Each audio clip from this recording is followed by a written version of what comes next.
나이 들수록 젊었을 적 느끼지 못했던 것들을 많이 느끼게 된다. 나이 50이 넘으면 인간관계가 더 중요해진다고?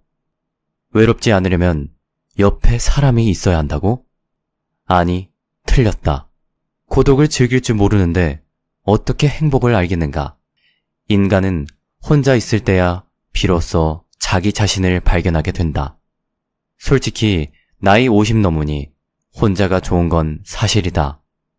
근데 나중에 요양원 안 가고 70이 넘어서도 행복하게 노후를 보내려면 도대체 어떻게 해야 한단 말인가? 첫 번째로 습관을 만들어야 한다. 70대의 가장 중요한 것은 신체 기능도 뇌 기능도 그대로 유지하는 것이다. 현재 갖고 있는 신체의 모든 기능을 계속 사용하는 것이다. 70대에 의도적으로 계속 사용하면 80대, 90대에 이르러서도 간병인을 부르는 시기를 늦출 수 있다. 하나의 예로 햇볕을 쬐는 습관이 사람을 젊게 한다. 적당한 일광욕을 하는 습관도 의욕 저하를 방지하는 데에는 아주 효과적이다.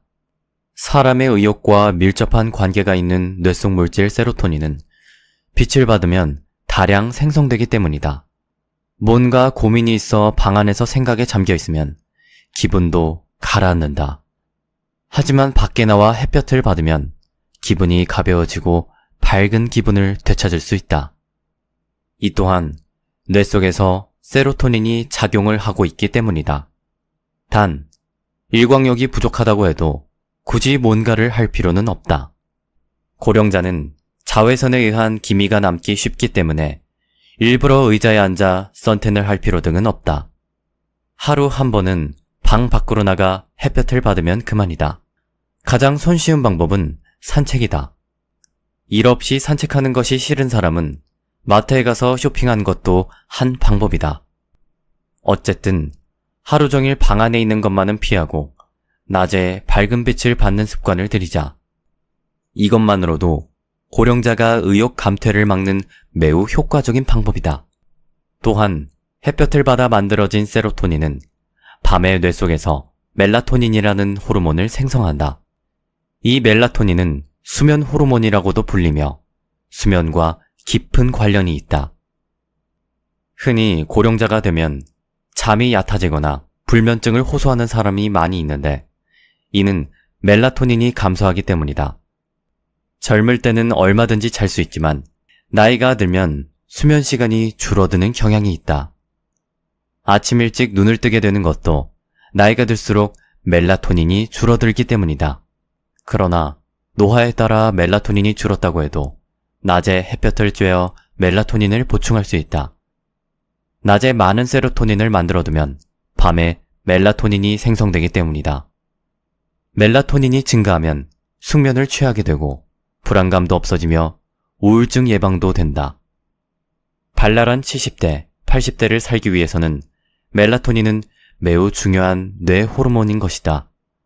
새삼스럽게 일광욕 시간을 만들 필요는 없지만 어쨌든 낮 동안 집 밖에 나와 햇볕을 받는 습관만은 만들자. 그리고 70대가 되면 적어도 밖으로 나가는 습관을 줄여서는 안 된다. 둘째, 가족끼리 간병을 삼가해야 한다. 70대가 되면 가족에 대한 간병에 직면하는 사람이 점점 많아진다. 70대가 배우자를 간병하는 사례는 흔하지만 70대 자녀가 90대 부모를 간병하는 사례도 늘고 있다. 간병을 시작할 때 꼭 조심해야 할 것이 하나 있다. 간병을 삶의 보람으로 여기지 않는다는 점이다. 70대가 되어 퇴직하면 다른 일이나 특별한 취미도 없는 사람의 경우 간병을 은퇴 이후 삶의 보람으로 여기는 사람이 있다. 시간이야 어쨌든 자유롭기 때문에 열심히 간호에 임할 수 있다. 그러면 자신은 상대에게 도움이 되고 있다는 만족감은 얻을 수 있다. 간병을 받는 사람으로부터 신뢰도 얻을 수 있기에 한층 간병에 빠져 들어가는 것이다. 그러나 이 같은 간병에 관여하는 방식은 자신의 만년을 망쳐버릴 가능성이 높다. 간병 받는 사람 입장에서도 자신을 돌보는 가족이 불행해지는 것을 바라지는 않을 것이다. 그렇다면 왜 간병에 빠져들면 그 사람의 만년이 망가져 버리는가? 우선 간병이란 시간 때우기에는 최적이라는 측면이 있다. 눈 깜짝할 사이에 꼬박 하루를 간병에 투입한다. 그렇게 되면 자신을 위한 시간은 전혀 잡을 수 없게 된다. 간병에 투입하는 시간은 3년 지속될지, 5년 지속될지, 아니면 10년 지속될지 끝을 모르는 경우가 대부분이다. 결국 가족을 떠나보낸 이후 아무것도 하지 않고 매일 지내게 되면 간병 폐인처럼 되어 늙어버리는 사례를 자주 본다. 간병을 삶의 보람으로 여기지 않는 것은 70대 사람이 향후 8, 90대에 이르러서도 건강하게 살아가는데 매우 중요한 포인트라고 생각한다. 셋째, 어떤 일을 하더라도 은퇴하면 안 된다. 70대 때 단번에 늙는 사람은 전형적으로 은퇴한 직후부터 일체 활동을 그만두는 경우이다. 지금까지 열심히 일해왔기 때문에 퇴직하면 이제 아무것도 하지 않고 집에서 빈둥빈둥 지내고 싶다고 손꼽아 퇴직하는 날을 기다리는 사람도 있다. 그러나 70세까지 현역으로 일을 하던 사람이 퇴직 후에 무엇을 할지 생각하지도 않고 은퇴하면 단번에 늙어버리는 일이 많다. 직장에서 일할 때는 책상머리 같은 루틴한 업무라도 통근하는 경우 생각보다 몸을 많이 사용하고 있다. 그런데 퇴직하고 나서 집에만 틀어박혀 있는 70대라면 약 1개월 정도 지나면 운동기능 가운데 상당 부분이 저하되기 쉽다. 뇌 기능 측면에서도 일하고 있으며 매일 나름대로 지적 활동이나 다른 사람과 의사소통 등의 활동으로 다양한 상황을 접하게 된다. 반면 집에서 지내면 평소 뇌 활동이 없어지고 치매 위험도 높아진다. 특히 전두엽의 노화가 단번에 진행된다. 전두엽이란 창조적 능력이나 다른 사람에 대한 공감 능력, 예상치 못한 일에 대처하는 능력에 관여하는 부분이다. 이 부분이 노화되면 어떤 일에도 의욕이 생기지 않고 활동 자체를 귀찮아한다. 운동 기능의 저하와 뇌의 노화가 더욱 가속화될 것이다. 외형적인 인상에서도 발랄한 느낌을 잃은 기운 없는 노인으로 변모하게 된다. 그렇게 되지 않기 위해서라도 조만간 퇴직을 맞이할 단계라면 퇴직 이후 무엇을 할 것인지 미리 준비를 해둬야 한다. 퇴직하고 잠시 쉬었다가 다음에 무엇을 할지 생각한다면 어느새 게으른 생활에 휩쓸려 습관으로 굳어버린 경우가 허다하다. 70대에도 신체적 기능은 비교적 건강하다지만 전두엽의 노화는 이미 40대부터 진행되고 있다. 퇴직 후도 사회와 관계를 맺는다는 의미에서는 물론 일이 전부는 아니다. 반상회 임원이나 아파트 관리조합의 임원, 취미 모임의 직무를 맡는 것도 좋다. 자원봉사 활동도 퇴직 후에 사회에 참여하는 하나의 선택지이다. 누군가와 협동해서 누군가의 도움이 되거나 누군가 나를 필요로 한다고 느끼는 것은 언제까지나 현역 의식을 유지하는데 큰 도움이 될 것이다. 70대가 되면 특히 은퇴 등은 생각하지 말고 현역 의식을 유지하는 것이 중요하다. 그것이 단번에 늙는 것을 막아준다. 그렇다면 가장 중요한 건강 관리는 어떻게 해야 할까? 이제부터 책 내 몸이 최고의 의사다를 통해 각 질환별 치유법을 함께 알아보자. 1번. 치매. 치매와 암 중에서 무엇이 더 무서울까? 치매가 더 무섭다고 말하는 사람이 많다. 암 환자는 임종 때 자녀의 마지막 효도를 받고 또 가깝게 지냈던 이들이 곁에서 지켜주는 것을 보고 느끼며 임종을 맞이하기 때문에 덜 쓸쓸하지만 치매 환자는 자신이 누군지도 모른 채 죽어가기 때문이라고 한다. 충분히 공감 가는 주장이다. 하지만 나는 다른 관점에서 치매가 더 무섭다고 생각한다. 치매 환자는 스스로 치유할 능력을 상실한 환자다. 따라서 주변 사람들과 지역 사회가 아주 많이 그리고 적극적으로 도와주어야 좋아지는 병이다. 또 꽤 좋아져도 완전한 회복이 어려운 병이다. 이렇게 무서운 치매가 내 부모님에게 내게 오지 않길 당연히 바랄 것이다. 그러나 안타깝게도 치매는 점점 늘고 있다. 미국 통계에 의하면 65세 이상 노인의 5%가 중증 치매, 15%가 경증 치매라고 한다. 80세 노인의 약 20%가 중증 치매의 소견을 보였다. 우리나라도 크게 다르지 않다. 2008년 65세 이상 노인 중 치매 환자는 8.4%라고 한다. 그러나 더 큰 문제는 치매 노인의 수가 20년마다 2배 증가할 것으로 예상된다는 점이다. 결코 남의 일로 치부할 때가 아니다. 이처럼 매우 빠르게 늘어나고 치유가 만만치 않기에 더욱더 예방에 힘써야 할 가장 대표적인 질병이 치매다. 치매 예방은 불가능할까? 아니다. 다른 병과 마찬가지로 가능하다. 예방하려면 먼저 원인을 정확히 집어내야 한다. 흔히들 치매의 원인으로 노령화를 꼽는다. 그러나 평균 수명이 100세 정도 되는 장수촌 노인 중에서 치매 환자를 찾기란 거의 불가능하다. 또한 요즘 젊은 치매 환자의 급증이 사회 문제로 대두되기 시작했다. 건강보험심사평가원의 보고에 따르면 2010년 50대 이하 치매 환자가 7,393명으로 2006년보다 무려 93%나 늘어났다. 5에서 10년 전까지만 해도 젊은 치매 환자를 본다는 것은 상상도 못했지만 요즘은 흔한 일이 되어버렸다. 따라서 노령화가 치매의 주 원인은 아니다. 그렇다면 치매의 근본 원인은 무엇일까? 또 젊은 치매 환자들이 급증하는 이유는 무엇일까? 치매는 뇌의 심각한 노화의 결과로 나타난다. 즉, 뇌세포를 힘들게 하고 뇌세포를 죽이는 상황들이다.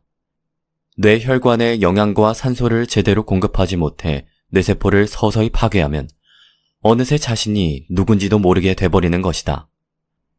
다시 말해, 수명이 끝나 죽기 전에 다른 신체 기능에 비해 뇌의 기능이 아주 빨리 노화된 결과다.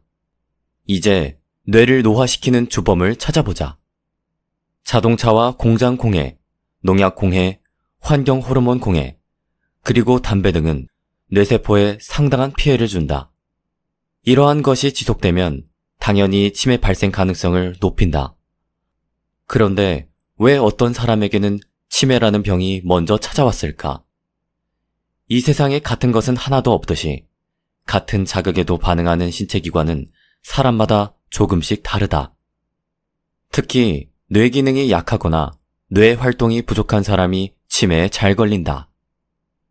그러나 뇌 기능이 선천적으로 취약하다고 해서 모두 치매에 걸리는 것은 아니다. 앞서 분명한 원인을 찾았으니 당연히 살아생전 치매 예방이 가능하다. 치매를 예방하려면 첫째, 앞에서 말한 뇌세포를 죽이는 상황을 피해야 한다. 둘째, 뇌세포를 활성화시켜야 한다. 이렇게 사는 분들이 누군가? 바로 장수촌 노인들이다. 그러기에 장수촌에는 치매 환자가 거의 없다. 자연과 더불어 사는 소박한 삶이야말로 가장 확실한 치매 예방법이다. 2번, 고혈압. 미국의 경우 고혈압 환자는 성인 3명 중 1명 이상일 정도로 흔하다. 우리나라는 어떨까? 국민건강보험공단과 건강보험심사평가원의 자료에 의하면 30세 이상의 고혈압 유병률은 2008년에 26.3%, 2010년엔 26.9%로 갈수록 높아지고 있다. 또한 고혈압은 한번 약을 먹기 시작하면 평생 먹어야 하는 질환으로 알고 있다. 그리고 약으로 혈압 수치가 조절되면 해결된 줄 알고 안심한다. 즉 고혈압은 평생 약에 의존하면서도 나을 수 없는 병으로 이해하고 치유를 포기하며 사는 것이다. 병원에서 의사들이 그렇게 말했으니 믿을 수밖에. 정말 그럴까? 아니다. 약을 끊고 혈압도 잡고 건강을 되찾고 싶다면 생각을 바꾸자. 먼저 고혈압은 병도 아니다 라고 생각하자. 혈압이 올라가는 고혈압은 그 자체론 병이 아니다. 아, 내 몸에 무언가 문제가 생겼구나 하고 알려주는 하나의 증상일 뿐이다. 즉, 병을 만드는 삶을 일깨워주는 고마운 증상이다. 그렇다고 병도 아니니 무시하자는 말이 아니다. 오히려 이런 증상이 왜 생겼는지, 또 방치하면 어떤 결과가 올지에 대해 관심을 기울여야 한다. 고혈압의 합병증인 뇌혈관 질환, 심장병은 우리나라 국민의 사망 원인 2, 3위이며 만성 심부전이나 고혈압성 망막증 역시 점점 더 많아지고 사망자도 늘고 있다. 이 환자들은 거의 모두 고혈압 약을 먹었다. 약을 복용했지만 예방하지 못했다는 말이다. 다시 말해 증상만 잡으려고 길을 쓰면 쓸수록 돈과 시간 낭비는 물론 고통도 커질 수밖에 없다는 것을 이해해야 한다. 그렇다면 왜 혈압이 올라갔을까? 세포는 말초 혈관을 통해 산소와 영양을 공급받는데 어떤 이유로든 공급량이 줄어들면 우리 몸의 세포들은 더 보내달라고 요구한다. 대표적인 것이 동맥경화증으로 혈관이 좁아져 있는 경우다. 좁아진 혈관을 통해 혈액량을 늘리려면 혈압을 올릴 수밖에 없다. 즉, 피의 공급량을 늘리려는 우리 몸속 의사의 처방이 바로 고혈압이다. 고혈압의 대표적 원인인 동맥경화증은 동맥혈관이 좁아지고 굳어지고 두꺼워지는 현상을 말하는데 주로 동맥벽에 기름때가 끼어 생긴다. 가장 중요한 기름때는 콜레스테롤과 중성지방, 즉 고지혈증이다. 기름때는 외부에서 직접 섭취되기도 하고 우리 몸 안에서 만들기도 한다. 따라서 이들 음식을 피하고 대신 콜레스테롤이 없으며 섬유질과 항산화 물질이 풍부한 현미밥 채식으로 바꾸면 고지혈증, 동맥경화증, 그리고 고혈압은 거의 대부분 완치된다. 짠 음식 역시 고혈압의 주 원인이라는 주장도 있지만 그 역할에 대한 논란은 아직 남아있다. 분명한 것은 짜게 먹으면 다른 음식을 더 먹게 될 가능성이 높아지고 아무리 좋은 것도 지나친 것은 문제라는 인식이 필요하다. 필자의 아버님은 무척 짜게 드시고 복부 비만이시다. 그러나 소식과 규칙적인 산행으로 80대 중반을 넘긴 지금도 큰 문제가 없다. 개인적인 사례지만 짠 음식보다 과식, 그것도 나쁜 음식의 과다 섭취에 우선적으로 초점을 맞추어 해결해야 한다. 3번. 당뇨병. 흔히 당뇨는 성인병으로 여긴다. 췌장의 선천적 인슐린 분비 결함에 의해 생기는 소아당뇨와 달리 제2형 당뇨병은 과체중과 비만한 성인에게서 주로 발생하기 때문이다. 그러나 소아에서 1형이나 2형 당뇨병 역시 계속 늘고 있는 까닭에 소아와 성인의 구분의 의미는 퇴색되어 이젠 잘 쓰이지 않는다. 국내 당뇨병 환자는 약 500만 명으로 꾸준히 증가하고 있는데 2030년에는 약 700만 명으로 전체 인구의 14에서 15%가 당뇨병 환자로 진단받을 것이라 예상하고 있다. 왜 이렇게 당뇨 환자가 증가하는 걸까? 현대의학에서는 주 원인으로 노령 인구의 증가를 내세우며 어쩔 수 없는 것인 양 넘어가려고 한다. 하지만 장수촌에는 당뇨병이라는 말 자체도 생소하다. 또한 성인 당뇨병의 발생은 40에서 60대에 70%가 집중될 정도로 중장년에서 발병하며 청년기 당뇨병 발생도 기하급수적으로 늘고 있다. 유전이나 나이 때문이 아니라는 말이다. 이렇게 현실을 직시해야 당뇨병 예방과 치유의 길이 보인다. 유전이나 나이 탓을 할 것이 아니라 자연의 삶으로 돌아가면 된다. 옛 사람들처럼 생활하면서 소박한 마음으로 지내면 우리 몸도 그렇게 바뀐다. 또 과격한 운동은 혈당을 빠르게 떨어뜨려 먹을 것을 찾게 만들고 더 먹게 되면 혈당이 더 오르면서 인슐린 요구량이 더 증가한다. 결과적으로 당뇨병을 더 악화시킨다. 따라서 빠르게 소모시키기보다 덜 먹는 것이 중요하다. 혈액순환을 촉진하고 신체 전반의 기능을 향상시키는 정도의 활동량이면 충분하다. 4번. 골다공증. 40세 이상 여성 가운데 19%가 남자는 8%가 골다공증 환자다. 해가 거듭될수록 그 비율은 늘어난다. 겉보기에 건강해 보이는 20, 30대 여성조차 30%가 골다공증의 전 단계에 해당하는 골감소증을 앓고 있는 것으로 조사됐다. 먹을 것이 부족해 영양 결핍이 흔했던 옛날보다 오히려 뼈가 더 약해진 듯하다. 왜 그럴까? 그것은 착각과 오해 때문이다. 뼈를 튼튼하게 만들어줄 것으로 믿었던 음식과 방법들이 오히려 뼈를 약하게 만드는 결과를 불러왔기 때문이다. 대다수 의사들이 골다공증 환자에게 권하는 우유나 멸치는 과다한 동물성 단백질로 이루어져 있다. 단백질은 질소와 인을 다량 함유하고 있어 분해되면 최종적으로 산성을 띠는 질소 화합물과 인 화합물을 생성한다.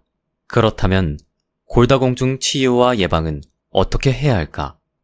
칼슘은 우리 몸을 알칼리 상태로 유지해주고 피로를 풀어주며 해독 기능이 있는 음식이 뼈를 튼튼하게 하는 음식이다. 여기에는 현미밥과 채식이 있다.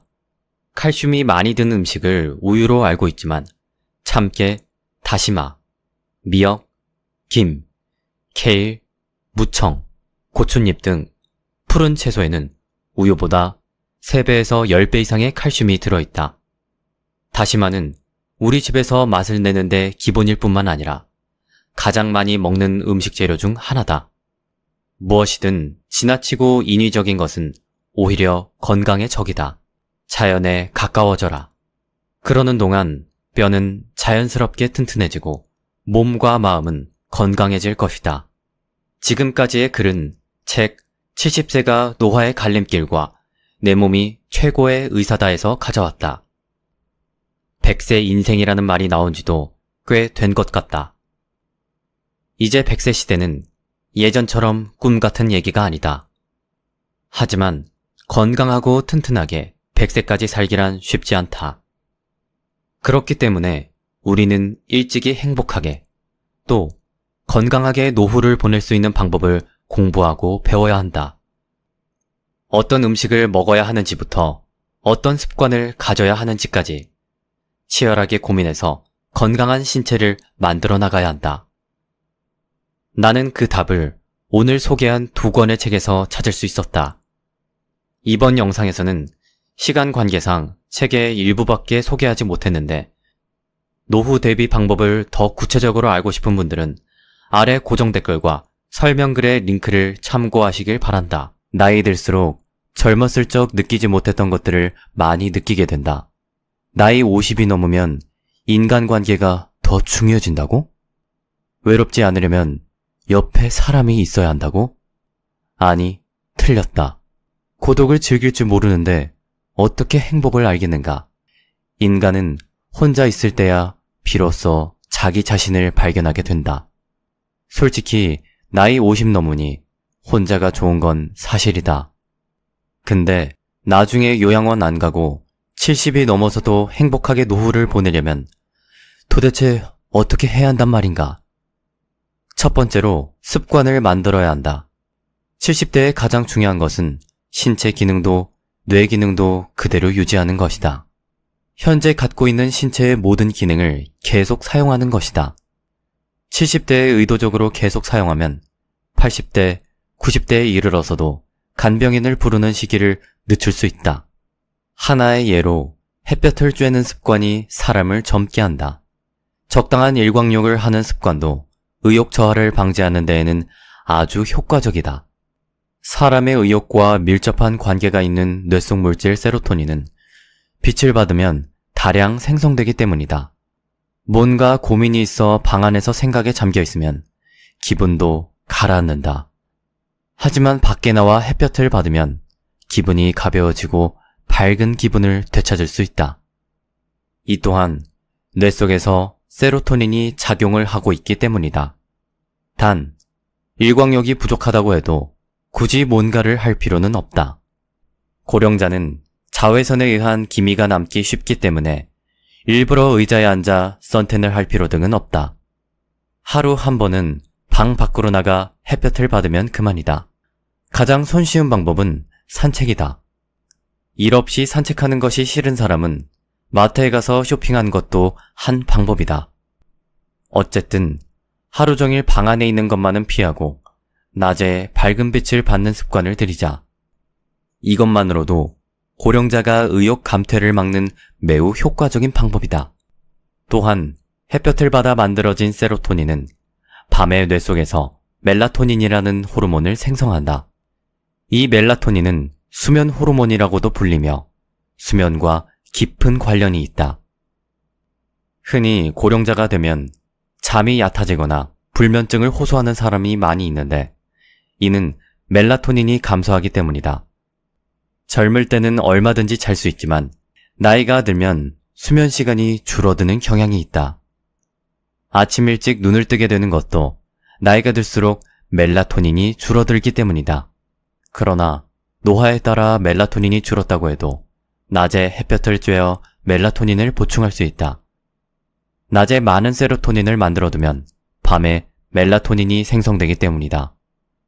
멜라토닌이 증가하면 숙면을 취하게 되고 불안감도 없어지며 우울증 예방도 된다. 발랄한 70대, 80대를 살기 위해서는 멜라토닌은 매우 중요한 뇌 호르몬인 것이다. 새삼스럽게 일광욕 시간을 만들 필요는 없지만 어쨌든 낮 동안 집 밖에 나와 햇볕을 받는 습관만은 만들자. 그리고 70대가 되면 적어도 밖으로 나가는 습관을 줄여서는 안 된다. 둘째, 가족끼리 간병을 삼가해야 한다. 70대가 되면 가족에 대한 간병에 직면하는 사람이 점점 많아진다. 70대가 배우자를 간병하는 사례는 흔하지만 70대 자녀가 90대 부모를 간병하는 사례도 늘고 있다. 간병을 시작할 때 꼭 조심해야 할 것이 하나 있다. 간병을 삶의 보람으로 여기지 않는다는 점이다. 70대가 되어 퇴직하면 다른 일이나 특별한 취미도 없는 사람의 경우 간병을 은퇴 이후 삶의 보람으로 여기는 사람이 있다. 시간이야 어쨌든 자유롭기 때문에 열심히 간호에 임할 수 있다. 그러면 자신은 상대에게 도움이 되고 있다는 만족감은 얻을 수 있다. 간병을 받는 사람으로부터 신뢰도 얻을 수 있기에 한층 간병에 빠져 들어가는 것이다. 그러나 이 같은 간병에 관여하는 방식은 자신의 만년을 망쳐버릴 가능성이 높다. 간병 받는 사람 입장에서도 자신을 돌보는 가족이 불행해지는 것을 바라지는 않을 것이다. 그렇다면 왜 간병에 빠져들면 그 사람의 만년이 망가져 버리는가? 우선 간병이란 시간 때우기에는 최적이라는 측면이 있다. 눈 깜짝할 사이에 꼬박 하루를 간병에 투입한다. 그렇게 되면 자신을 위한 시간은 전혀 잡을 수 없게 된다. 간병에 투입하는 시간은 3년 지속될지 5년 지속될지 아니면 10년 지속될지 끝을 모르는 경우가 대부분이다.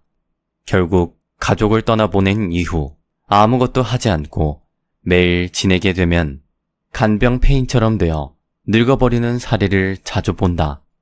간병을 삶의 보람으로 여기지 않는 것은 70대 사람이 향후 8, 90대에 이르러서도 건강하게 살아가는데 매우 중요한 포인트라고 생각한다.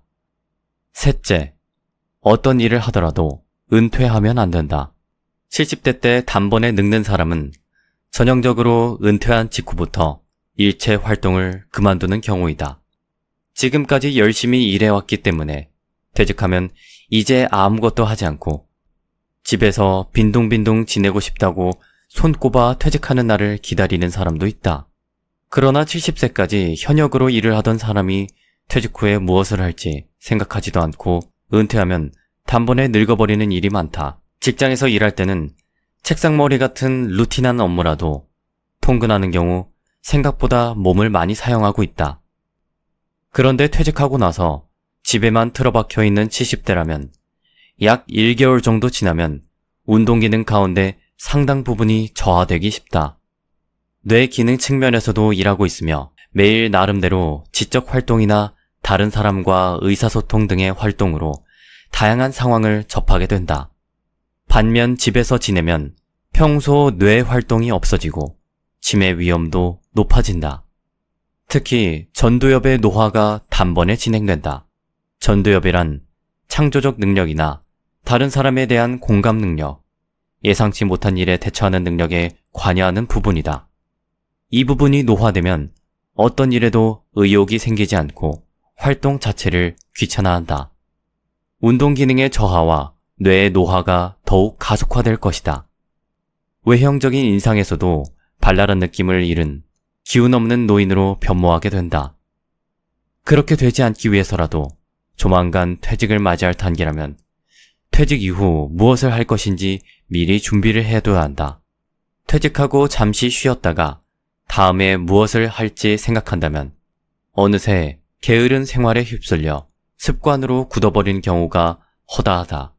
70대에도 신체적 기능은 비교적 건강하다지만 전두엽의 노화는 이미 40대부터 진행되고 있다. 퇴직 후도 사회와 관계를 맺는다는 의미에서는 물론 일이 전부는 아니다. 반상회 임원이나 아파트 관리조합의 임원, 취미 모임의 직무를 맡는 것도 좋다. 자원봉사 활동도 퇴직 후에 사회에 참여하는 하나의 선택지이다. 누군가와 협동해서 누군가의 도움이 되거나 누군가 나를 필요로 한다고 느끼는 것은 언제까지나 현역 의식을 유지하는데 큰 도움이 될 것이다. 70대가 되면 특히 은퇴 등은 생각하지 말고 현역 의식을 유지하는 것이 중요하다.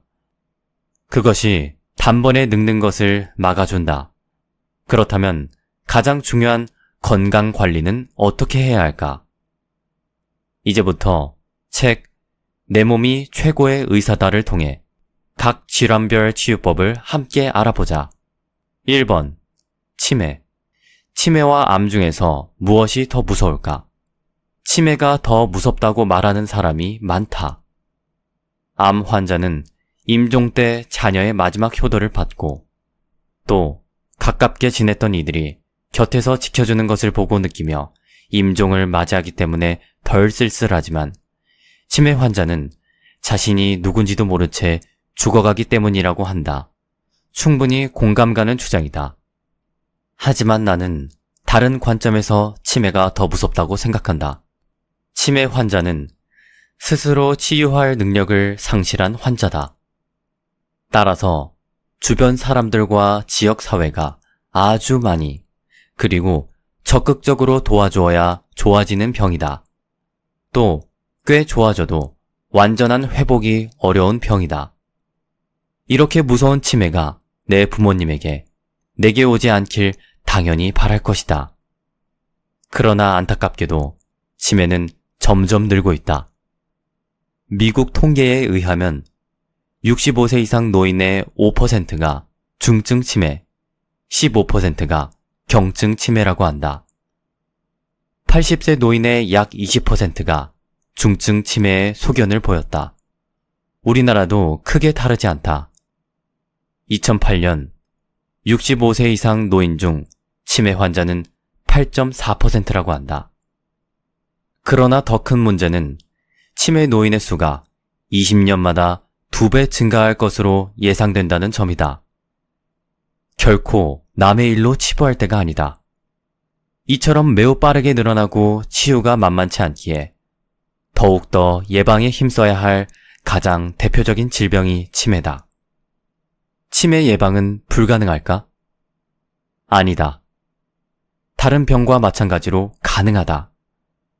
예방하려면 먼저 원인을 정확히 집어내야 한다. 흔히들 치매의 원인으로 노령화를 꼽는다. 그러나 평균 수명이 100세 정도 되는 장수촌 노인 중에서 치매 환자를 찾기란 거의 불가능하다. 또한 요즘 젊은 치매 환자의 급증이 사회 문제로 대두되기 시작했다. 건강보험심사평가원의 보고에 따르면 2010년 50대 이하 치매 환자가 7,393명으로 2006년보다 무려 93%나 늘어났다. 5에서 10년 전까지만 해도 젊은 치매 환자를 본다는 것은 상상도 못했지만 요즘은 흔한 일이 되어버렸다. 따라서 노령화가 치매의 주 원인은 아니다. 그렇다면 치매의 근본 원인은 무엇일까? 또 젊은 치매 환자들이 급증하는 이유는 무엇일까? 치매는 뇌의 심각한 노화의 결과로 나타난다. 즉, 뇌세포를 힘들게 하고 뇌세포를 죽이는 상황들이다. 뇌혈관에 영양과 산소를 제대로 공급하지 못해 뇌세포를 서서히 파괴하면 어느새 자신이 누군지도 모르게 돼버리는 것이다. 다시 말해, 수명이 끝나 죽기 전에 다른 신체 기능에 비해 뇌의 기능이 아주 빨리 노화된 결과다. 이제 뇌를 노화시키는 주범을 찾아보자. 자동차와 공장 공해, 농약 공해, 환경 호르몬 공해, 그리고 담배 등은 뇌세포에 상당한 피해를 준다. 이러한 것이 지속되면 당연히 치매 발생 가능성을 높인다. 그런데 왜 어떤 사람에게는 치매라는 병이 먼저 찾아왔을까? 이 세상에 같은 것은 하나도 없듯이 같은 자극에도 반응하는 신체 기관은 사람마다 조금씩 다르다. 특히 뇌 기능이 약하거나 뇌 활동이 부족한 사람이 치매에 잘 걸린다. 그러나 뇌 기능이 선천적으로 취약하다고 해서 모두 치매에 걸리는 것은 아니다. 앞서 분명한 원인을 찾았으니 당연히 살아생전 치매 예방이 가능하다. 치매를 예방하려면 첫째, 앞에서 말한 뇌세포를 죽이는 상황을 피해야 한다. 둘째, 뇌세포를 활성화시켜야 한다. 이렇게 사는 분들이 누군가? 바로 장수촌 노인들이다. 그러기에 장수촌에는 치매 환자가 거의 없다. 자연과 더불어 사는 소박한 삶이야말로 가장 확실한 치매 예방법이다. 2번, 고혈압. 미국의 경우 고혈압 환자는 성인 3명 중 1명 이상일 정도로 흔하다. 우리나라는 어떨까? 국민건강보험공단과 건강보험심사평가원의 자료에 의하면 30세 이상의 고혈압 유병률은 2008년에 26.3%, 2010년엔 26.9%로 갈수록 높아지고 있다. 또한 고혈압은 한번 약을 먹기 시작하면 평생 먹어야 하는 질환으로 알고 있다. 그리고 약으로 혈압 수치가 조절되면 해결된 줄 알고 안심한다. 즉, 고혈압은 평생 약에 의존하면서도 나을 수 없는 병으로 이해하고 치유를 포기하며 사는 것이다. 병원에서 의사들이 그렇게 말했으니 믿을 수밖에. 정말 그럴까? 아니다. 약을 끊고 혈압도 잡고 건강을 되찾고 싶다면 생각을 바꾸자. 먼저 고혈압은 병도 아니다 라고 생각하자. 혈압이 올라가는 고혈압은 그 자체론 병이 아니다. 아, 내 몸에 무언가 문제가 생겼구나 하고 알려주는 하나의 증상일 뿐이다. 즉, 병을 만드는 삶을 일깨워주는 고마운 증상이다. 그렇다고 병도 아니니 무시하자는 말이 아니다. 오히려 이런 증상이 왜 생겼는지, 또 방치하면 어떤 결과가 올지에 대해 관심을 기울여야 한다. 고혈압의 합병증인 뇌혈관 질환, 심장병은 우리나라 국민의 사망 원인 2, 3위이며 만성 심부전이나 고혈압성 망막증 역시 점점 더 많아지고 사망자도 늘고 있다. 이 환자들은 거의 모두 고혈압 약을 먹었다. 약을 복용했지만 예방하지 못했다는 말이다. 다시 말해 증상만 잡으려고 길을 쓰면 쓸수록 돈과 시간 낭비는 물론 고통도 커질 수밖에 없다는 것을 이해해야 한다. 그렇다면 왜 혈압이 올라갔을까? 세포는 말초 혈관을 통해 산소와 영양을 공급받는데 어떤 이유로든 공급량이 줄어들면 우리 몸의 세포들은 더 보내달라고 요구한다. 대표적인 것이 동맥경화증으로 혈관이 좁아져 있는 경우다. 좁아진 혈관을 통해 혈액량을 늘리려면 혈압을 올릴 수밖에 없다. 즉, 피의 공급량을 늘리려는 우리 몸속 의사의 처방이 바로 고혈압이다. 고혈압의 대표적 원인인 동맥경화증은 동맥혈관이 좁아지고 굳어지고 두꺼워지는 현상을 말하는데 주로 동맥벽에 기름때가 끼어 생긴다. 가장 중요한 기름때는 콜레스테롤과 중성지방, 즉 고지혈증이다. 기름때는 외부에서 직접 섭취되기도 하고 우리 몸 안에서 만들기도 한다. 따라서 이들 음식을 피하고 대신 콜레스테롤이 없으며 섬유질과 항산화 물질이 풍부한 현미밥 채식으로 바꾸면 고지혈증, 동맥경화증, 그리고 고혈압은 거의 대부분 완치된다. 짠 음식 역시 고혈압의 주 원인이라는 주장도 있지만 그 역할에 대한 논란은 아직 남아있다. 분명한 것은 짜게 먹으면 다른 음식을 더 먹게 될 가능성이 높아지고 아무리 좋은 것도 지나친 것은 문제라는 인식이 필요하다. 필자의 아버님은 무척 짜게 드시고 복부 비만이시다. 그러나 소식과 규칙적인 산행으로 80대 중반을 넘긴 지금도 큰 문제가 없다. 개인적인 사례지만 짠 음식보다 과식, 그것도 나쁜 음식의 과다 섭취에 우선적으로 초점을 맞추어 해결해야 한다. 3번. 당뇨병. 흔히 당뇨는 성인병으로 여긴다. 췌장의 선천적 인슐린 분비 결함에 의해 생기는 소아당뇨와 달리 제2형 당뇨병은 과체중과 비만한 성인에게서 주로 발생하기 때문이다. 그러나 소아에서 1형이나 2형 당뇨병 역시 계속 늘고 있는 까닭에 소아와 성인의 구분의 의미는 퇴색되어 이젠 잘 쓰이지 않는다. 국내 당뇨병 환자는 약 500만 명으로 꾸준히 증가하고 있는데 2030년에는 약 700만 명으로 전체 인구의 14에서 15%가 당뇨병 환자로 진단받을 것이라 예상하고 있다. 왜 이렇게 당뇨 환자가 증가하는 걸까? 현대의학에서는 주 원인으로 노령 인구의 증가를 내세우며 어쩔 수 없는 것인 양 넘어가려고 한다. 하지만 장수촌에는 당뇨병이라는 말 자체도 생소하다.